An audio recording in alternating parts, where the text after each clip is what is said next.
Hey everybody, it's Monday, December 23rd, 2024. Welcome to the NFL Fantasy Football Show presented by Uber Eats. Get game day deals all season long. It's me, your man, MG Marcus Grant, joined by Michael F. Florio and Laquan Jones, and we still haven't started wrapping Christmas presents. It's been a big week, man. It's week 16. It's the semifinals in fantasy football. I know there's still one more game to be played. Are you guys looking like you're on track to make it to any championship games, Florio? I don't want to talk about it. I had 3 games going yesterday where I looked great. One, MG, I ran into you in a dynasty league, and I had a great week. I had Lamar, I had Jaden. You put up 200 points. I had another game where I scored 190, which in that league is like off the charts, but I got garbage time to death and lost by 1 point. And then I had another league where I'm the second highest scorer, and I played the only team that scored more than me. Yesterday was not a very fun day for me watching football. How are we feeling, Laquan? I actually woke up to a text message of you getting edged out in one of your leagues, but I hope the rest went better. No, I mean, look, I woke up yesterday morning, 5:30, Manchester United, they do a dump 3 mil. It is what it is. Like, I just woke up with bad energy, and I knew that day that something was going to go wrong, and I lost by 1 point. And that's because Jalen McMillan didn't come through for me as much as I thought he was, but apparently, because I had to go to bed, there was a 4-quarter interception that was going to him, which would have cleared me straight cakewalk to the championship. But nope. We are not. Oh, yeah. The Bucks did everything they could yesterday to lose fantasy. Every single thing they could. Yeah, that was certainly frustrating for sure. The one league I'm in, it's the one against you, Florio, which a little bit of a surprise. I was worried when I saw that you had Lamar Jackson, but things turned around. So I guess he was my second best quarterback. Didn't matter. That works for me. Wow. We got plenty to talk about. We're gonna have our biggest takeaways from Week 16. Understanding there is still a Monday night game to be played, but let's get started, as we normally do, with the fantasy headlines. And a big one coming out of Philadelphia, Jaylen Herz left the loss to the Washington Commanders on Sunday with a concussion. Now, as of us recording this show, no word on his status. Also, Kenny Pickett a little bit banged up in that one, but we'll see who's going to be the starter. But, Florio, I'll ask you, how deep on Philly pass catchers can we go if indeed it is Kenny Pickett starting next week? You could go too deep. You could go A.J. Brown and Devonta Smith, and that's about it. And next week, A.J., look, I'll give him credit. Kenny Pickett was slinging it to A.J. Brown and forcing it to him and doing things that, for weeks we were like, why can't Jaylen Herz get A.J. Brown the ball? So the volume that he saw yesterday with the 15 targets, I don't see how you get away from that. Devonta Smith had 8. Literally every other pass catcher on Philly combined 2 targets. So as much as Kenny Pickett, we don't love him and everything, he did what we wanted. He had tunnel vision, and he said, I'm throwing to these 2 players, and that's it. So, I think it's them 2 and Saquon, and then you get away from the rest of the Eagles. I mean, I'll say this. Kenny Pickett knew the assignment, right? He came in the game, he was going to find A.J. Brown at all costs. So we can certainly thank him for that. But, if you're trying to go a little bit deeper, if you're trying to start one of the tight ends or somebody like that, you might be out of luck heading into Week 17. Meanwhile, in Arizona, James Conner suffered a knee injury in their game against the Carolina Panthers. Now, after the loss, the Cardinals officially eliminated from playoff contention. So I don't know if this has any impact in what's going to happen with James Conner. But, going forward in Arizona, I mean, there's some decent matchups, Laquan. You also have Trey Benson banged up. I mean, what are we doing in this Arizona backfield? I mean, do you like Michael Carter? Is he on the table for you as a starter in the championship if you happen to get there with James Conner out now? I mean, I don't know. I'll probably pivot to other options if I can. But honestly, as a Rams fan, I'm actually happy about the Cardinals being eliminated. So when we do play them this week at Rams house, we are cool, calm, and collected. There's not much to be expected from the Cardinals team that I really didn't believe into. But back to the subject at hand. James Conner, it's a huge loss, but honestly, he may be okay. He didn't look like he was down in spirits on the sideline, and he kind of was encouraging his teammates out there in the first downs that Michael Carter was getting and the explosive plays that he was able to get. But more so, looking at James Conner, you're just hoping that he's okay and we get an updated status and that he should be good to go. Yeah, I mean, I think we're just kind of hoping on that, right? Because he's been so good all year long. I know a lot of us were into Trey Benson, sort of certainly as a handcuff and maybe as a guy who had late season value. Hey, look, I'm not naming and shaming here because I don't think there's anything wrong with it. It just seems right now a lot less likely than it did, say, back in August and September with Trey Benson there in Arizona. But who knows? Maybe with the Cardinals not going anywhere, they decide to see what they have in their young guy. We'll see. Anyway, those are guys that we were hoping would be fantasy heroes. Now we have some guys who were actually fantasy heroes. It is time for Fantasy Heroes presented by Subway.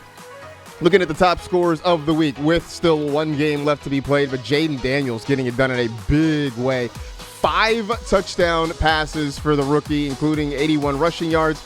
Almost 35 points there. Jonathan Taylor, 218 rushing yards and 3 touchdowns. That was good for nearly 40 points. Justin Jefferson, 10 for $144 and 2 tutties. That was 36 points there. Brock Bowers continuing his amazing rookie season. 11 catches for 99 yards, 20.9 points for Bowers. Brandon Aubrey, 4 field goals, 2-point afters. That was 20 points.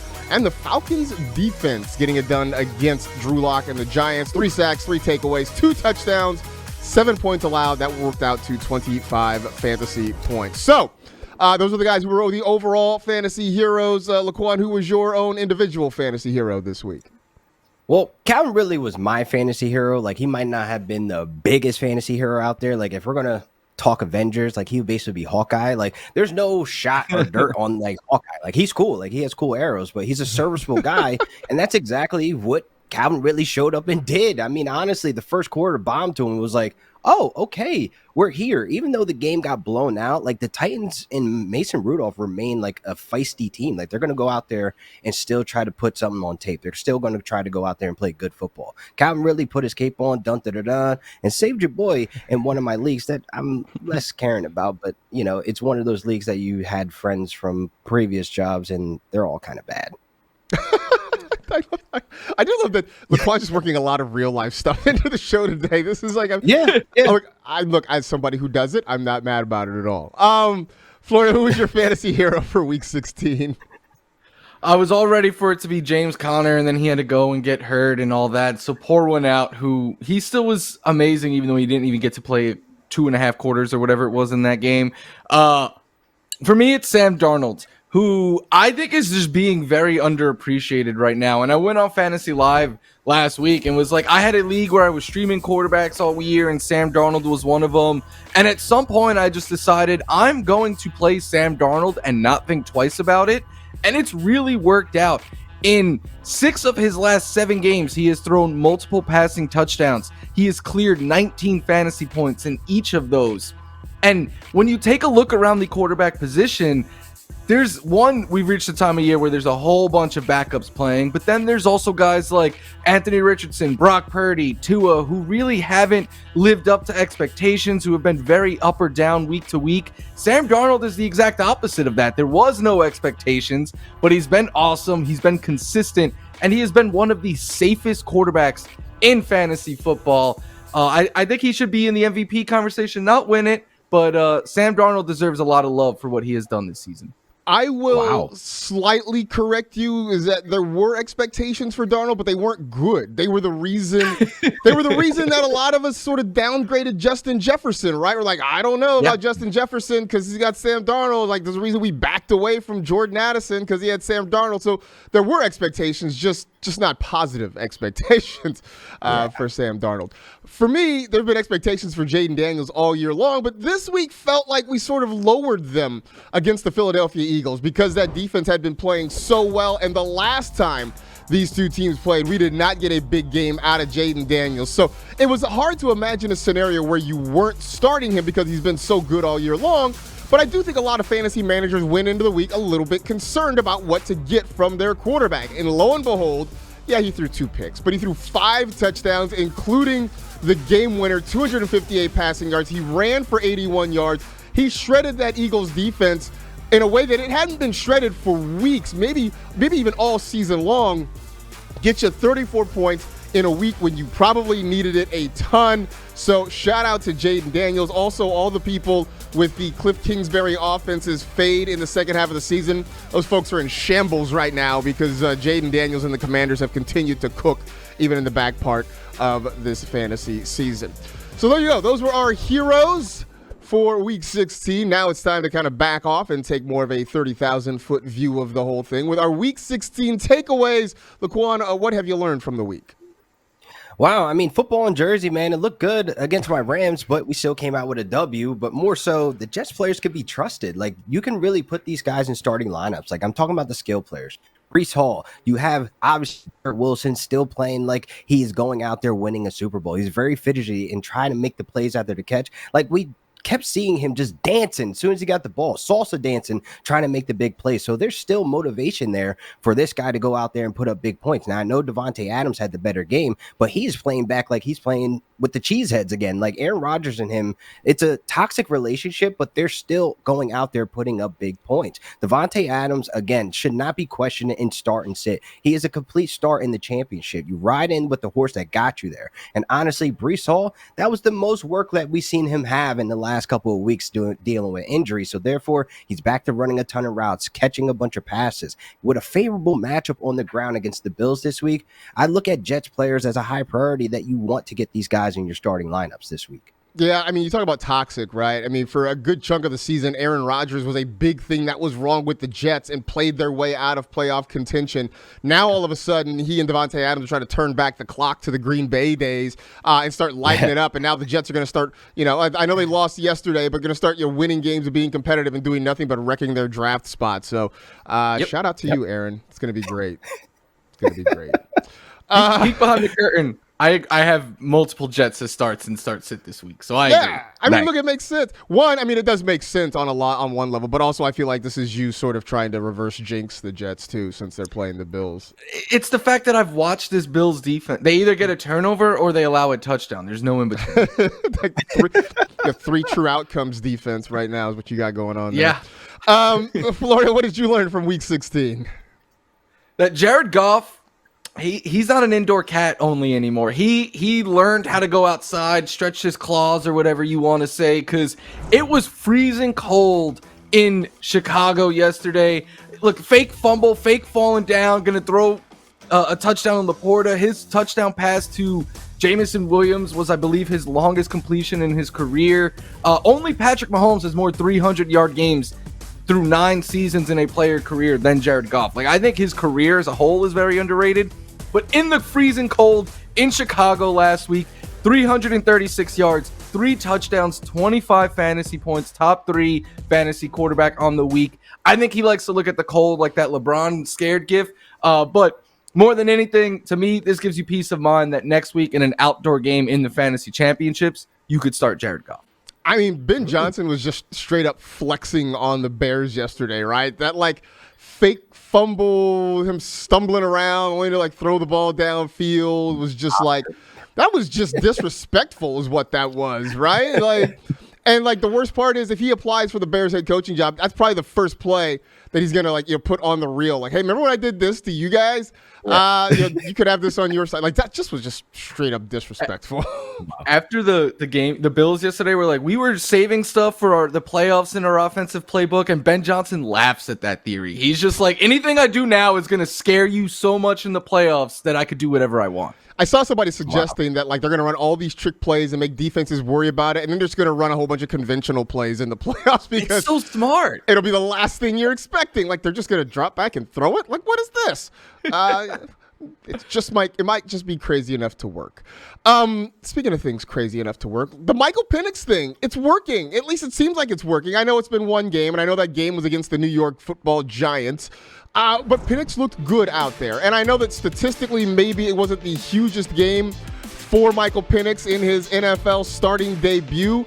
But you just watched the way the offense operated. You saw the way he was able to move the ball around to get his guys involved, and you start to understand why it is that the Falcons were really high on him. I mean, now, you can certainly have the conversation about whether or not they should have made the move earlier, and maybe they'd have a better shot at the playoffs.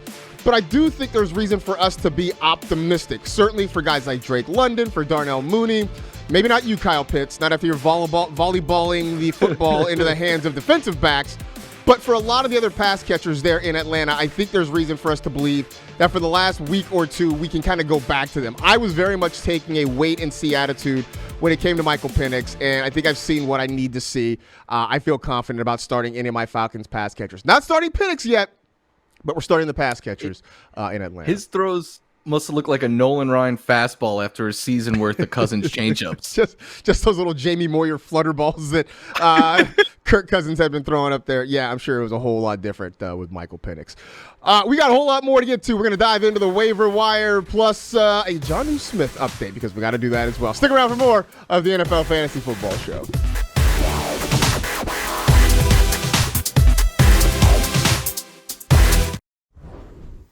It's time for the waiver wire presented by YouTube TV. People still have waiver needs. Florio, who should they look at? Only should be going hard for players if you are planning on starting them this week, but some good streamers at quarterback. Bryce Young gets the Bucks, who he had a really good game against earlier this season. Anthony Richardson gets that weak Giants defense. And then Drake May, the playmaker, gets the Chargers, who have struggled against the pass as of late. Trey Benson and Michael Carter, because James Conner's up in the air. Trey Benson also up in the air. That's why Michael Carter's there. And then Amir Abdullah and Alexander Madison both had good fantasy games this week. Both get a good matchup next week against the Saints. Some pass catchers. Adam Thielen continues to come through, and he has a very good matchup against the Bucks. Hollywood Brown, very boomer bust, but it was nice to see him out there this week. Jalen McLovin is awesome, continues to get the job done and has a good matchup against the Panthers. And then Kayshon Boutte, just a good amount of volume this week and looks to be taking over the number one spot there. Chiga Okonkwo had double-digit targets for a second straight game, and he has a good matchup against the Jags. And then Dalton Schultz, he came through last week now with the Tank Dell out as well, with Stephon Diggs already out. He's the number 2 target there against the Ravens, who've been better as of late, but on the year have really struggled against tight ends. Yeah, there are a few tight ends that are going to show up late in the season and maybe help some folks out, especially if you are one of the streaming types there. Look, I want to ask you about Hollywood Brown because, he's back. He had a couple of catches on Saturday for Kansas City. Have we reached wide receiver overload, though, now in the Chiefs' offense? I mean, no. I mean, Hollywood Brown only ran 14 routes, and he had 8 targets. That's insane to me because he was barely out there for him to go out there and produce. And, you're already seeing that he was tapped in the entire time that he was recovering. He knows the plays. He's out there moving so smooth and fluid. It's oh, no. Patrick Mahomes is going to get a three-peat. He's going to get more weapons this late in the season. Why? It's unfair. But Hollywood Brown is definitely a pickup just based on his limited production where he has the ceiling to the moon the way he's been playing. I mean, the Chiefs are like Star Wars if the Empire wins, right? It's like the Empire figured out how to plug up the exhaust port on the Death Star, and now it's impossible to blow the thing up. You had your chance, and everybody failed at it. So we'll see. But it's you successfully blew it up, and then the refs were like, "Forget that you saw it; it doesn't count," and then they run it back. No, that photon, that torpedo didn't count. So try it again. Sorry, buddy. You mentioned Chiga Okonkwo though a little bit, Florio. Is it good or bad? Because I went back and watched that game a little bit last night. It feels almost like a good thing now that Mason Rudolph is the quarterback. That in a weird way, that's going to help Okonkwo actually continue to be productive. Yeah, I mean, in the game and a half that he's played, he's gotten a bunch of volume. He's got 21 targets, 17 catches in his last 2 games. Catches alone, that puts him in play as a streaming option this week. But I think we were all excited not for what Will Levis could be for real life, but because we thought it would be chaotic for fantasy purposes. That hasn't been the case. So now getting someone, I guess, just a little bit steadier in Mason Rudolph makes it easier to trust the pass catchers. Yeah, I mean, I think just watching it made me sort of worried about Calvin Ridley going down the stretch just because Rudolph doesn't seem to want to push the ball downfield. But guys like Chiga Okonkwo and like Tyjae Spears seem to have a lot more value because that just seems to be where Mason Rudolph kind of wants to Which live. is hilarious. Because last year when Mason took over for the Steelers, it was like, he's got the best deep ball of the bunch. So, like, wild. But also, we also believed that James Washington would be a thing in Pittsburgh because James Washington and Mason Rudolph were roommates in college, and that never worked out. Not even a little bit. They never had breakfast. You know what? You should have brought an Egg McMuffin to practice. That was your problem, James. That was your problem. Guy who's not having a problem lately is Jonnu Smith, although that means that Laquan has a problem. So let's do our Jonnu Smith update this week against the 49ers. Kind of a meh-ho-hum game. 6 catches for 62 yards, 12.2 points. I believe he was the tight end 9 heading into Monday Night Football. So just kind of a meh game, but Laquan, it just keeps adding. It just keeps building. He is right now the tight end 4, 7.9 points behind tight end 3, Trey McBride. Meanwhile, he's about 34, 35 points, I think, ahead of tight end 6. It seems like you've made peace with this, right? I've made peace with it to the point where I already acquired the hair dye. I've already put it on my head to see, like, oh, how would this look? Like, oh, man, like, I could wear this color shirt with this, and it wouldn't look completely insane because I didn't even think about this until Florio brought this up over the weekend. Like, I have to go pick my kids up from school looking like this because of Jonnu Smith wanting to have a career fantasy year. Like, I did not think this all the way through, obviously, in August. Like, what am I going to do? There's nothing that says you can't wear hats like in real life, but I mean, like on the show, you gotta show this thing off. But I gotta show this thing off. Yeah, man. I don't wear hats like that though. Like you will. I have to match with the hat. Like it's so difficult. I didn't even think this through, man. Like, and look, here's the thing: you love loud. You love loud shirts. You know. You can use the loud shirts to distract people from your head. That's the way you should. Then they were like, "This guy really thinks he's Hollywood," and I don't want that. No. Man. Look, you went down the path that like Akbar has gone down in the past, where you kind of set yourself up for failure. And next year, I'm guessing you won't put your hair on the line. I'm just no. The wife already. Maybe we get the goatee next year. She already said, "Don't ever do it again." I'm just glad you've learned a valuable lesson. That's all I'm saying. Anyway, that's a thing that we are going to love when we see it at some point. But now that gets us to moments we love, presented by Barefoot Wine. The Chargers, look, they may take some L's on the field, but they very rarely take L's in social media. And once again, they get it done. And once again, it's Cameron Dicker, the kicker, who provides some of the great moments that we love. Let's take a look. You ever wanted to make the Pro but the fans didn't vote for you? And as a result, you lost your lawyer job and now you're selling used cars at super slash prices? Me neither! My name's Cameron Dicker and I'm still kicking for you. We've got kicks that can handle your toughest drive. Knocks it through. How elite is this guy? Check under this hood. Because this leg's got horsepower. Don't let these other dealers doink you. Kick is off the upright again. Hits the upright. Who's got better kicks than me? Hold those deals down. Don't run on these deals. They'll be gone in a sec. Don't believe me? Ask this satisfied customer. This is my Quantum Thor motor coach from Cam Dicker. It's done me right. So go to Chargers.com/vote and send me and my leg to kick for you. And I will not stop making these until you do. Yeehaw! My question is, was he wearing pads underneath that? Because like the shirt and jacket looked really boxy. It did. It looked like SpongeBob. It looked like SpongeBob. He also looks vague. We were saying before the show that he looks like if a young Arnold Schwarzenegger played Walker, Texas Ranger. Like that's also a thing. Right. Oh, wow, what a throwback. He's got a little bit of the gap in his teeth. He's got the whole hat and glasses thing. But Cameron Dicker. The whole commercial felt like if I was sick at home from school. It was like one of those daytime commercial nostalgia feels with that. And I appreciate that. It 100% would air during The Price is Right. Like, there's no doubt about it. It would show up, right, when Bob Barker or Jerry Springer. Right, Bob Barker would, remind you to spay and neuter your pets, and then the Dicker the Kicker, Pro Bowl ad would show up there. That is 100% what we do. You would be, he at needs to be in the home Pro drinking Bowl. soup. Yes. Solely for that. Like, or who cares what they do on? Like, no kickers. I mean, Justin Tucker's not having a good year. Harrison Butker's missed time. Like, he should be the AFC kicker of record. Or we don't put him in just so we can get more of these videos every year that he can just keep doing them until he finally makes it to the Pro Bowl. There needs to be an award ceremony for the social teams because Chargers are undefeated. They're number they one. can never lose. They are the top social media team in the NFL, hands down. I don't think there's a debate. Yeah, about like that at the all. Rams are good in LA and the Chargers are good at social media. Like, it's amazing. I love it. If you can't win at football, win on Twitter. Get them to Pro Bowl, take them to PF Chang's. They're good to go. There you go.